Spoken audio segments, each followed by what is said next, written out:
équipes. Amen. Car tout était clair. Nous rendons continuellement grâce à Dieu par son amour, parce qu'il aime son Église et il aime ses élus. Amen. C'est ce que nous avions dit. Prier Dieu, ce n'est pas multiplier de mots, ce n'est pas crier. Prier Dieu, ce n'est pas parler beaucoup. Prier Dieu, c'est de servir Dieu avec ses biens. On nous a prêché dans Proverbes de Salomon, on nous a montré la vie de Salomon. Laissez-moi vous dire ceci, l'alliance de Salomon a été solidifiée par le matériel.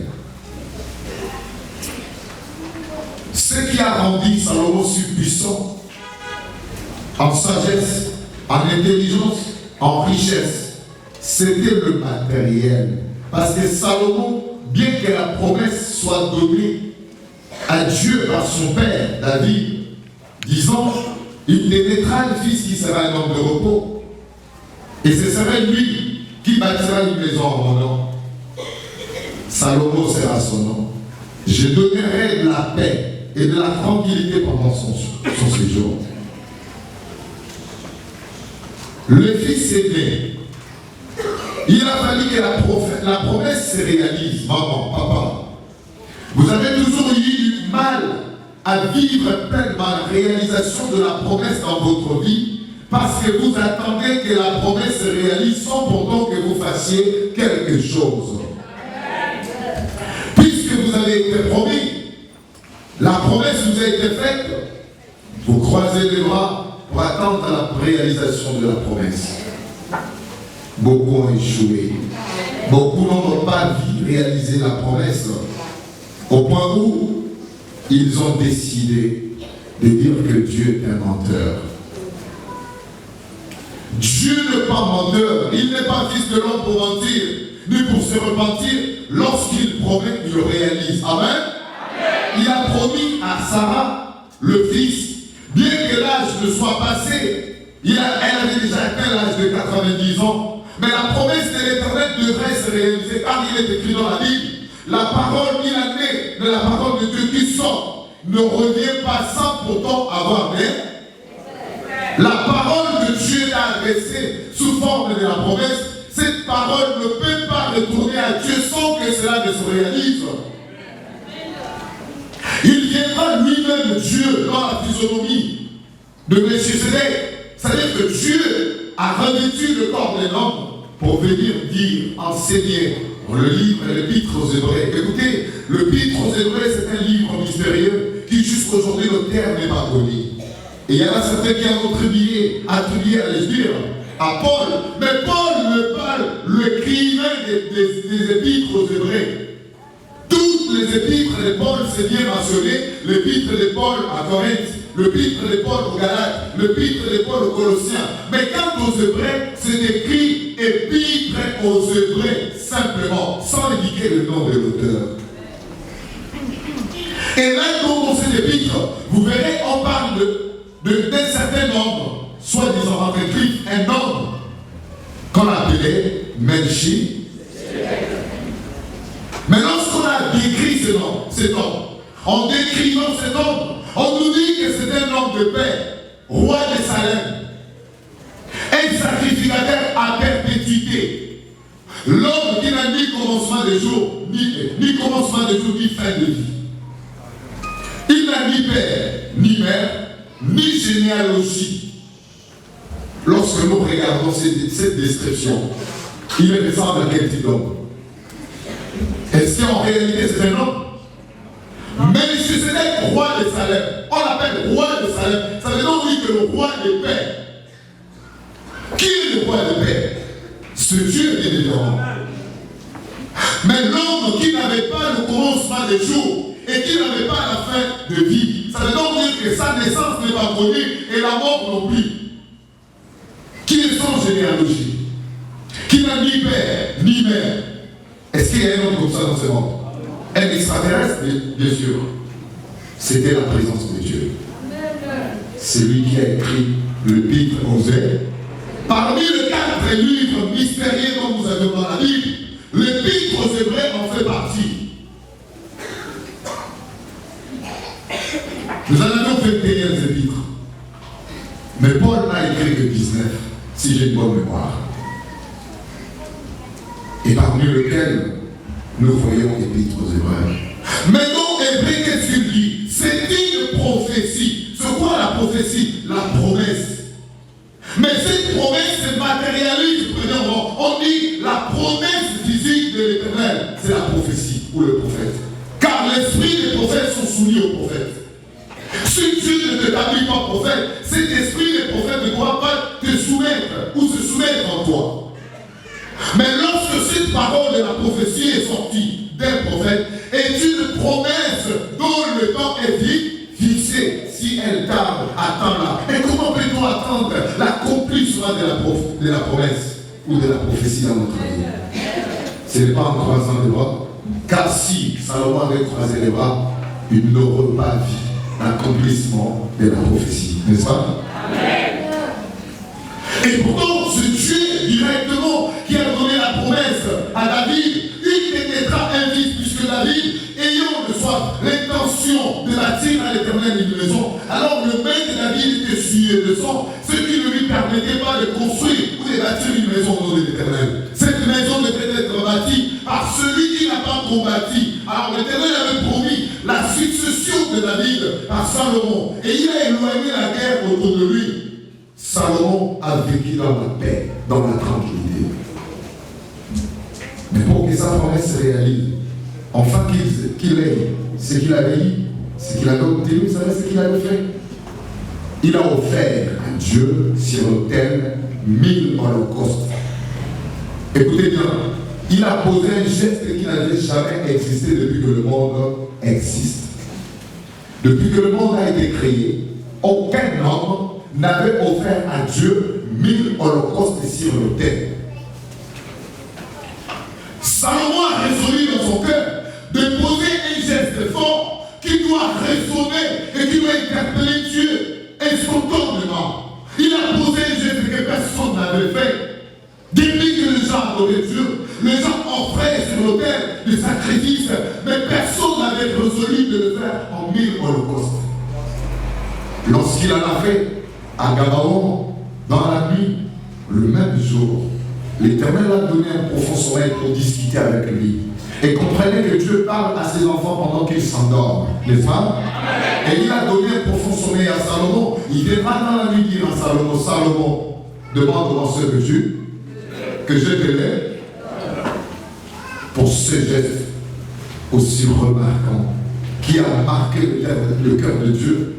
Et Dieu a remarqué Salomon. Et dans la nuit, l'Éternel était disposé à donner à Salomon ce qu'il veut, quel que soit le prix ou la nature de ce que Salomon aura demandé à Dieu. Dieu était prêt à lui donner cela.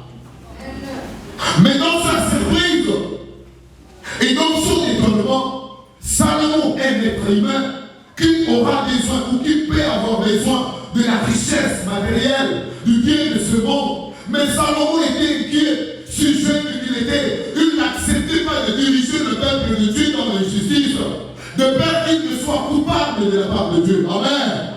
Alors il a résolu dans son cœur ne pas demander à Dieu le matériel, car pour lui, le matériel ne pouvait renforcer l'orgueil, et l'orgueil qui ne pouvait pas lui permettre de bien conduire le peuple de Dieu. Il ne voulait surtout pas que le sang de ce peuple retombe sur lui. Résolument, il a demandé à Dieu la sagesse et l'intelligence. Dieu donnant qu'il était Salomon, c'est tout ce que tu me demandes. Ni la mort de tes ennemis. Je croyais que tu allais me demander la mort de tes ennemis. Je croyais que tu allais me demander la richesse. Je croyais que tu allais me demander une longévité. Mais comment est-ce que tu me demandes la sagesse et l'intelligence? Alors, je te l'accorde. Mais en outre, je te donnerai ce que tu n'as pas. Amen. Amen, peuple de Dieu. Dieu dit, je t'accorde ce que tu m'as donné. Mais en outre, je te donnerai ce que tu n'as pas demandé. De la richesse et de il en a vieilli. Et Dieu dit, pendant cette règne, Salomon n'avait pas de ressemblances. Personne n'était pareil à lui avant ni après, ni en sagesse, ni en intelligence, ni en richesse. Amen. Regardez une grâce aussi parfaite, excellente, que Dieu a accordée à Salomon. À cause de quoi? Parce qu'il était grand? Il était beau? À cause de quoi? Arrêtez d'être intoxiqués par ceux-là qui sont mal intentionnés. Pour eux, servir Dieu avec ses biens, c'est de l'escroquerie. Pour eux, lorsque vous payez votre dîme, c'est l'asservissement. Pour eux, c'est l'extorsion. Non, mais ce sont des païens qui ne connaissent ni les Écritures, ni la puissance de Dieu. Puisqu'ils ignorent les Écritures, alors laissez-moi vous dire que ces gens-là ne connaissent pas le fonctionnement de Dieu. Amen. Pourquoi est-ce que Dieu doit insister dans la Bible sur l'acte d'avarice? L'homme est avare, tout pour moi, rien pour Dieu. Souviens-toi de ton Dieu. Tout ce que tu possèdes, c'est bien lui qui te le donne. Tu ne les as pas accueillis par ta sagesse, par ta force, non, ni par ton intelligence. C'est Dieu qui te l'a donné. Est-ce que tu te souviens de lui d'un instant? As-tu déjà résolu dans ton cœur, pour ce dont tu as besoin, de poser un geste fort à Dieu? Pourquoi est-ce que le chrétien, les enfants de Dieu, doivent pleurer au quotidien, doivent être le plus malheureux, justement parce que les enfants de Dieu ne savent pas servir Dieu, chercher la face de l'éternel. Et pourtant il est si facile. Dieu est si facile. C'est toi qui le trouves si difficile. Parce que tu es avare. Parce que tu es égoïste. Parce que pour toi, lorsque tu possèdes déjà ce que tu possèdes, tu ne peux pas retrocéder la part de Dieu. Tu ne peux pas mettre cela au service de l'éternel. Pour toi, c'était l'appauvrissement. Servir Dieu. N'as-tu pas lu dans la Bible où il est écrit qui conservera sa vie, la perdra. Et qui perdra sa vie à cause de moi, la reine. Salomon n'était pas riche, mais il a résolu de poser un geste qui était si fort. Celui d'offrir à Dieu 1000 holocaustes. Et au retour, en outre, Dieu l'a donné même ce qu'il n'avait pas demandé. Seul dans l'Ancien Testament, jusqu'en le Nouveau Testament, qui est venu dépasser Salomon en sagesse, en richesse, seul le Seigneur Jésus-Christ est là. Car Christ est là, il est ici plus que parce que la supériorité absolue de Christ, Salomon ne pouvait pas s'approcher même de la cheville. Amen. Servez l'Éternel avec le bien. Voilà pourquoi Salomon a prêché, il a enseigné, puisque cela lui sert d'exemple. Il faudrait que nous aussi, qui lisons la Bible et que nous puissions nous référer à ça. Chers chrétiens, arrêtez de beaucoup réfléchir pour servir ton Dieu, ça t'appauvrit. Celui qui amasse beaucoup, c'est lui qui épargne beaucoup face à toi. C'est écrit dans la Bible, vous n'avez jamais dit ça. Celui qui épargne beaucoup s'appauvrisse. Pour conclure, je vais vous parler de quelque chose. Un jour, Christ est sorti de l'Éden. Il est allé en Jérusalem. Lorsqu'il est descendu de la montagne des Oliviers, il a demandé aux apôtres, allez-y, vous rentrerez dans un village d'en face. Écoutez bien, retenez le mot. C'est là où nous allons conclure l'exhortation. Lorsque vous rentrerez dans un village d'en face, vous trouverez un anneau attaché. Détache-le et amène-le moi. Si quelqu'un vous demande qui vous envoie, qui vous autorise, dites-lui que le Seigneur en a. Une petite pause. Et une question. Qu'est-ce que cet anneau avait? Quel rapport il y avait entre Christ et cet anneau? Jésus devrait effectuer ce qu'on appelle l'entrée triomphale. L'entrée triomphale ne pouvait pas être effectuée sans anneau. L'anneau c'est quoi? L'anneau c'est qui? C'est le petit de la messe. Pourquoi est-ce que Jésus a choisi que l'anneau? Justement, cet anneau était, aujourd'hui, vulgairement, on va dire, vierge. Depuis qu'il était mis au monde, personne n'était monté sur lui. Écoutez bien, Jésus n'a choisi qu'un anneau attaché, sur lequel personne n'était monté sur lui depuis qu'il existait. On va dire ici qu'il était vierge, n'est-ce pas? À qui est-ce appartenait cet anneau? Cet anneau appartenait à qui? Jésus n'a pas cherché à comprendre qui était le propriétaire de cet anneau, qui l'a attaché et quelle est la raison qui a envoyé que cet homme puisse attacher cet anneau. Il n'a pas cherché tous ces détails. Vous savez ce qu'il a fait? Il a envoyé les apôtres, village en face. Un anneau attaché à qui il n'en avait pas besoin. Pourquoi il n'en avait pas besoin?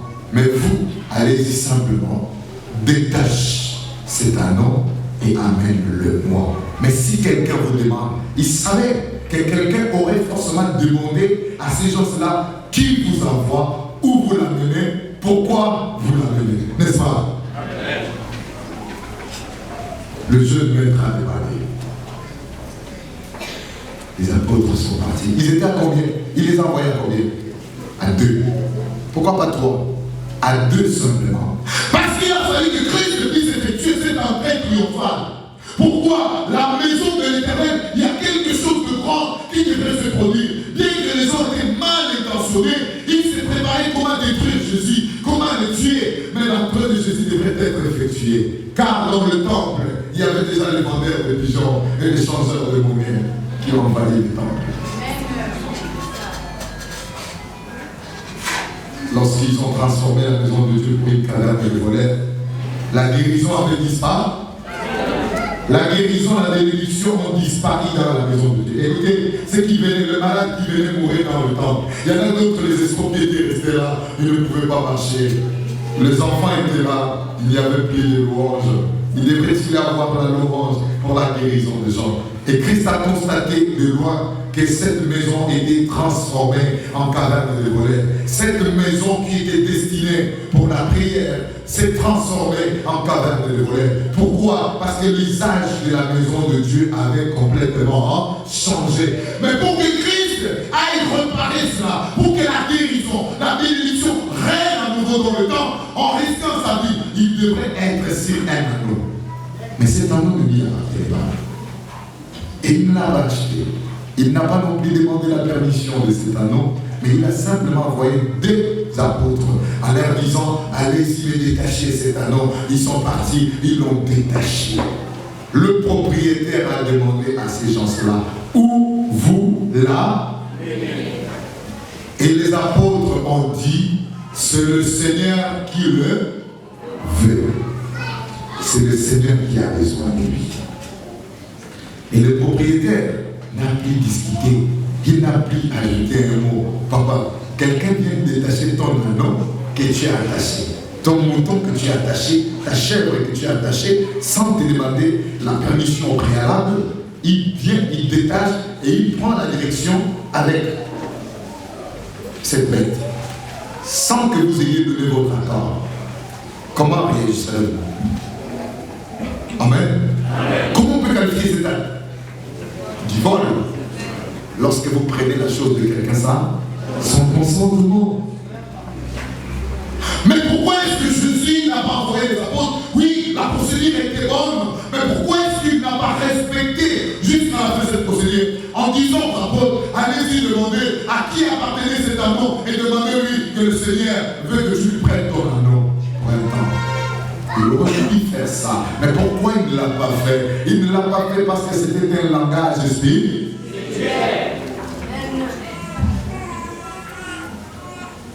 Ils ont pris l'anneau. Ils l'ont amené à Jésus. Mais avant que Jésus ne monte dessus, il y a eu quelque chose. Vous savez laquelle? les apôtres ont enlevé leurs vêtements. Ils ont enlevé les vêtements, ils ont jeté sur l'anneau pour rendre plus confortable le dos de cet anneau. Jésus est rentré dans le temple. Écoutez bien, il y a 3 choses plus remarquantes dont Luc a parlé. Il a vraiment mis l'accent sur ça. C'est l'entrée triomphale de Jésus. Jésus sur le dos de l'anneau. Il est rentré à Dodano ou Dodane. Et sur, là où il était assis, il y avait des habits que les apôtres ont. Mais la population a étalé les habits au sol, où l'anneau qui portait Jésus devait être. Lorsqu'il est rentré dans le temple, les gens criaient, Hosanna, béni soit quiconque qui vient au nom du Seigneur. Alors, les pharisiens étaient furieux par ces cris, ils étaient embêtés. Alors ils ont demandé à Jésus, est-ce que tu peux reprendre ou reprendre tes disciples? Jésus dit, même s'ils se taisent, mon Père suscitera même le caillou qui crie, ils crieront. On s'arrête là. Qu'est-ce que vous comprenez dans cette histoire? L'entrée triomphale de Jésus. La maison de Dieu avait l'absence, a connu l'absence de Jésus pour un bon moment. Et pendant ces temps-là, il y a eu beaucoup de choses qui se sont échappées. Les victimes étaient le peuple de Dieu que vous êtes. N'est-ce pas? Il a fallu qu'il y ait une entrée triomphale de Jésus pour restaurer les choses, pour bénir le peuple. Bien que d'autres avaient l'intention de faire du mal à Jésus, ils ont présenté des rameaux. Et c'est ça, en fait, que vous appelez, en fait, l'entrée de Jésus. Amen. Je vais vous épargner les détails. Compte du temps, j'ai envie de vous dire ceci. Vous êtes le propriétaire qui a attaché l'anneau dont Jésus a besoin pour faire son entreprise. Donc, en quoi est-ce que nous sommes propriétaires? En quoi est-ce que cette histoire nous concerne? Cette histoire vous concerne parce qu'il y a quelque chose de spirituel qui est lié entre vous et Dieu. Et cette chose-là, pour que l'Éternel puisse amener son œuvre plus loin, pour que l'évangélisation soit effective, cela demande l'appui de l'homme qui a attaché l'anneau. Tu as attaché cet anneau. Dieu te demande de détacher, mais il viendra détacher ça pas par toi. Tes mains qui l'ont attaché, ce ne sont pas tes mains qui vont le détacher. Les mains qui ont attaché, c'est le main du propriétaire, mais les mains qui vont le détacher, c'est le main des serviteurs de Dieu. 2 apôtres ou 2 serviteurs qui fait mon sacoli et mon moutée, qui viennent pour détacher cet anneau. Vous avez un anneau dont vous avez attaché, et cet anneau doit servir à l'entrée triomphale de Christ en même peuple de Dieu. Est-ce que vous acceptez que cet anneau soit libéré? Attention à ce que vous répondez. Vous devez faire très attention quand vous répondez. C'est vous qui avez attaché cet anneau. Alors dites-nous que représente cet anneau. Cet anneau représente tout. En fait, à l'époque, une petite histoire de 2 minutes. À l'époque, la richesse était conservée par les têtes des animaux. Vous comprenez? Pour qu'on te déclare riche, tu dois avoir beaucoup d'animaux. Le troupeau. À l'époque, comme aujourd'hui, les gens gardent leur argent avec les bijoux, les véhicules, les maisons. Vous voyez, les gens investissent sur les maisons, les bijoux, les véhicules, etc. pour conserver l'argent et d'autres mettent en banque. À l'époque, les gens gardaient leur richesse sur les têtes des animaux. Et donc, si on revient sur l'anneau, quel représente cet anneau? C'est le bien que tu as. Tes biens que tu as, dont tu ne veux pas servir Dieu avec, voici pourquoi tu as attaché. Ton cœur est attaché, tes biens sont attachés, et tu ne veux pas servir avec ton Dieu. Et cela est en train d'empêcher quelque chose de si important dont nous ignorons. L'entrée triomphale de Christ pour opérer des miracles, pour bénir ses enfants et faire de nombreuses choses pour le salut du peuple de Dieu. Mais toi, tu as attaché ton anneau. Tu as conservé tes biens. Ça c'est beau.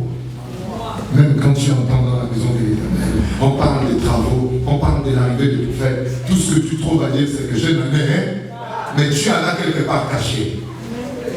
L'anneau qui t'appartient, c'est ton argent en banque. L'anneau qui t'appartient, c'est tes biens, tes moyens que tu as, la capacité que tu as de pouvoir servir ton Dieu avec. Mais tu as entendu que Jésus doit arriver.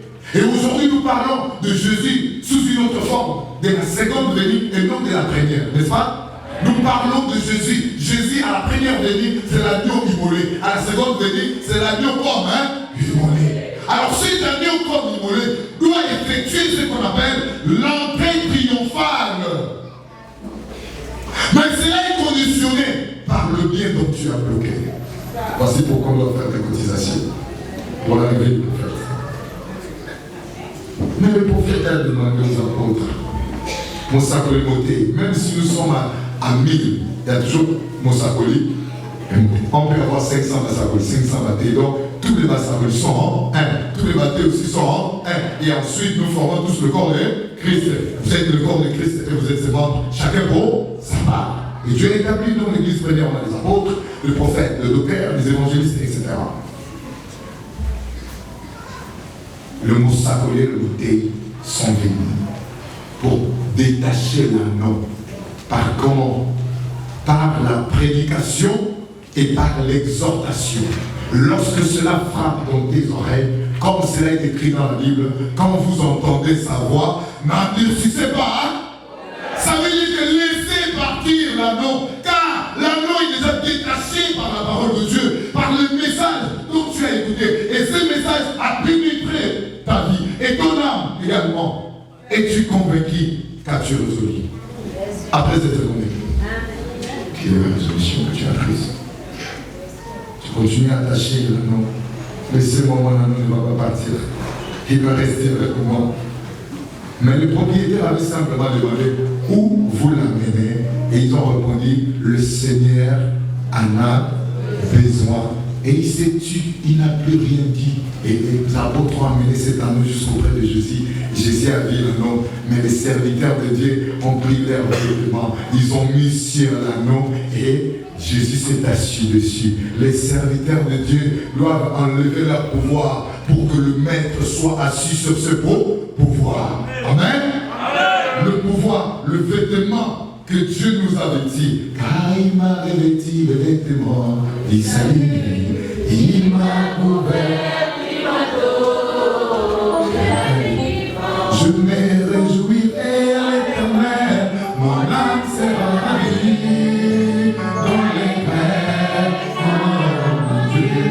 Je me réjouirai à l'Éternel, mon âme sera ravie dans les pères, mon Dieu. Oh, car il me vêtit le vêtement du salut. Il m'a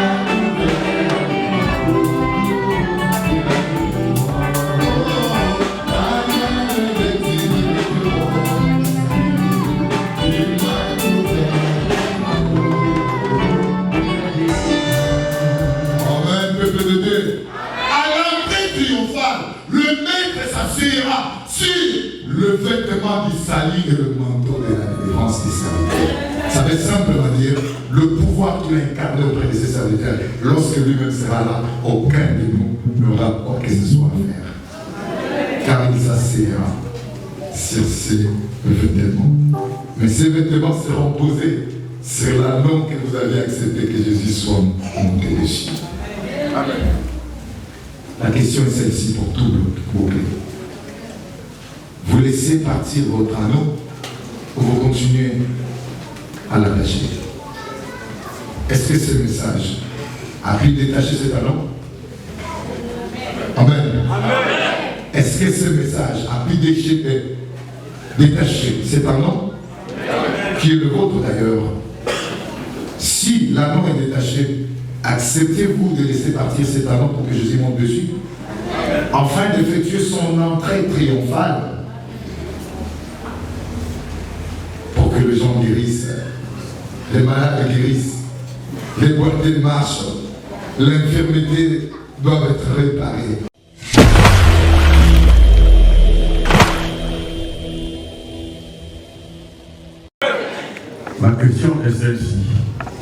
Est-ce que les églises vivent-elles sous la malédiction? Je vais préciser ma question en allant lire dans le livre de Galates 3, verset 10. Galates 3, verset 10 déclare: car tous ceux qui s'attachent aux œuvres de la loi sont sous la malédiction. Car il est écrit: maudit est quiconque n'observe pas tout ce qui est écrit dans le livre de la loi et ne le met pas en pratique. Du point de vue littéraire, je crois que ce verset dit que lorsque vous observez une loi et que vous n'observez pas toute la loi de Moïse, je ne sais pas combien elles sont, vous êtes sous la malédiction. Donc je voudrais savoir si les églises qui proclament seulement une loi, qui observent une loi et n'observent pas toute la loi de Moïse, sont hors de la malédiction.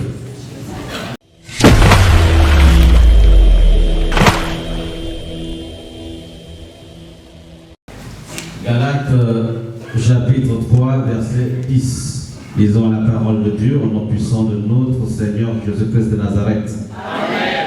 Car tous ceux qui s'attachent aux œuvres de la loi sont sous la malédiction. Car il est écrit: maudit est quiconque n'observe pas tout ce qui est écrit dans le livre de la loi et ne le met pas en pratique. Papa, tout est contradiction. Il y a les églises sont sous la malédiction de la loi? Non. Pourquoi? Les églises devraient l'être si Christ ne nous avait pas rachetés de la malédiction de la loi. Jésus ayant pour mission d'ôter les péchés dans le monde, comme l'en avait été écrit, l'agneau de Dieu qui ôte le péché du monde. Pour ôter le péché, il faut commencer par démanteler le péché. Ce qui rendait le péché de plus en plus puissant, c'était la loi. Or, la loi a été donnée par Moïse au regard de l'incrédulité des enfants d'Israël et de la cruauté, de la méchanceté et de manque d'écoute. Israël, après que la grâce les a échappés, Dieu les a donné la loi par rapport à leur position envers lui, l'incrédulité. Est-ce que vous comprenez? Dieu a traité rigoureusement les enfants d'Israël. Vous imaginez une seule leçon pour apprendre à Israël, cela devrait prendre 40 ans. Où? Dans le désert.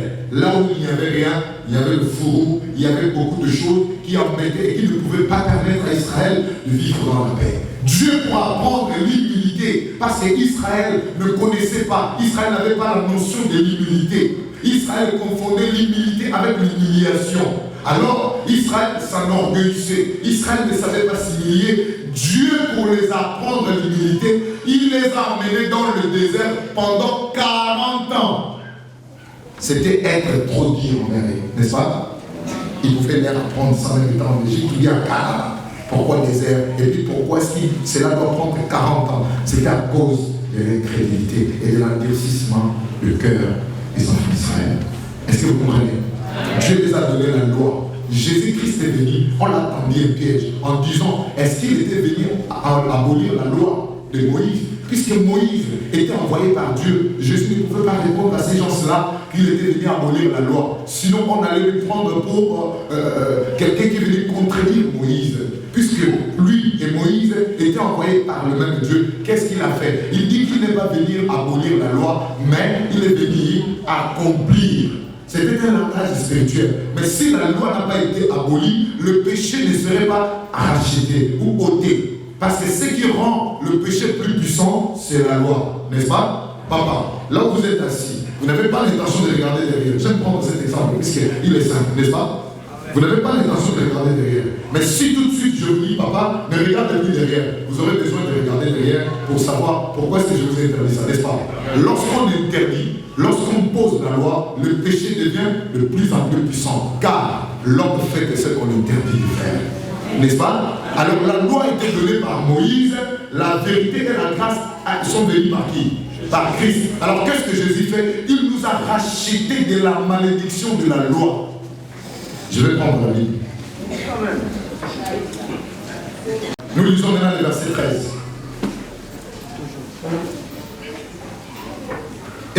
Jésus dit dans le verset 13. Bon, on peut commencer au verset 12. Or, la loi ne procède pas de la foi, mais elle dit, celui qui mettra ces choses en pratique vivra par elle. Christ nous a rachetés de la malédiction de la loi, étant devenu malédiction pour nous, car il est écrit, maudit soit et quiconque est pendu au bois.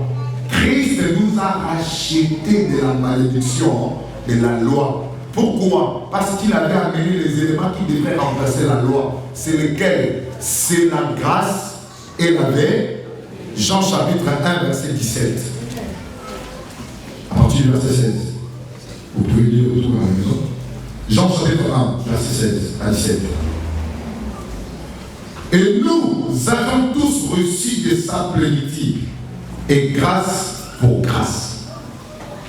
Car la loi a été donnée par Moïse, la grâce et la vérité sont venues par Jésus-Christ. Mose, est-ce qu'il a aboli la loi? Oui. Hébreu. Hébreu d'abord 10. On va le voir. À partir du verset 9, il dit ceci. Il dit ensuite, voici, je viens pour faire ta volonté. Il a aboli ainsi la première chose pour établir la seconde. La première chose, c'est quoi? La loi. Et la seconde chose, la grâce est là. Vous connaîtrez la vérité et sous la malédiction de la loi. Vous comprenez quoi? Donc le verset 13 a le très haut, la ressemblance avec ce que Christ dit, ces paroles qui dit, vous connaîtrez la vérité et elle vous, puisque nous a amené la grâce et la vérité, la grâce et la vérité nous affranchissent de la malédiction de la loi.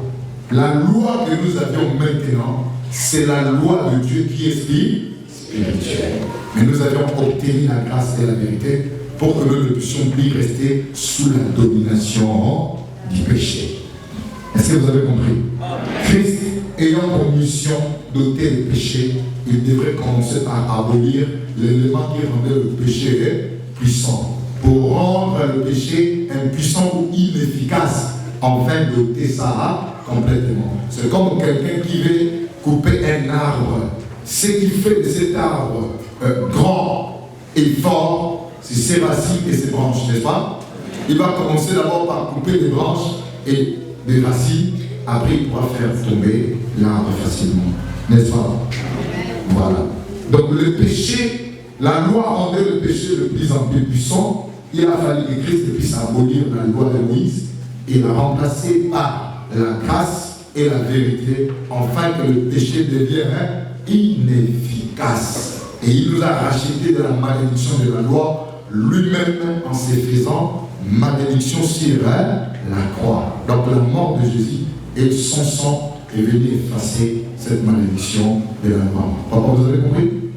Donc, si je dois répondre en un mot à votre question, les églises sont sous la malédiction de la loi? Non, car nous avons reçu, l'église étant le corps de Christ, nous avons reçu la grâce et la vérité. C'est ce qui prime à l'église. Alors la loi, la malédiction de la loi n'a plus de place dans la maison de Dieu, dans l'église. C'est clair? Pas besoin d'ordre.